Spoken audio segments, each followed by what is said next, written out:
ஓசூரில் தாய்ப்பால் வார விழிப்புணர்வு பேரணி நடைபெற்றது.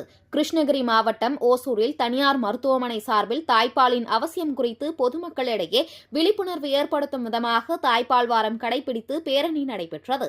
ஒவ்வொரு ஆண்டும் ஆகஸ்ட் 1 முதல் 7ஆம் தேதி வரை உலக தாய்ப்பால் வாரம் கடைபிடிக்கப்பட்டு வருகிறது. இன்று ஓசூரில் தனியாருக்கு சொந்தமான குணம் மருத்துவமனை சார்பில் தாய்ப்பால் வாரம் விழிப்புணர்வு பேரணி நடைபெற்றது. மருத்துவமனை முன்பு துவங்கிய இந்த பேரணியை மருத்துவர்கள் வனிதா பிரதீப் குமார் மற்றும் கவிதா செந்தில் ஆகியோர் துவக்கி வைத்தனர்.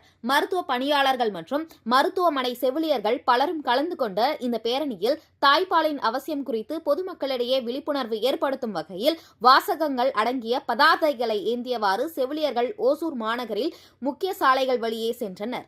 பின்னர் இதுகுறித்து செய்தியாளர்களிடம் மருத்துவர் கவிதா செந்தில் கூறும் பொழுது, ஒவ்வொரு தாய்மாரும் குழந்தைகளுக்கு தாய்ப்பால் கண்டிப்பாக கொடுக்க வேண்டும். அவ்வாறு தாய்ப்பால் கொடுப்பதால் குழந்தைகளுக்கு நோய் எதிர்ப்பு சக்தி உண்டாவதுடன் தாய்மார்களுக்கும் உடல் ஆரோக்கியம் உறுதி செய்யப்படும். மேலும் மார்பக புற்றுநோய் உள்ளிட்ட பல்வேறு நோய்களை தடுக்கும் பொருட்டும் இந்த தாய்ப்பாலானது மிகவும் இன்றியமையாதது என அவர் தெரிவித்தார்.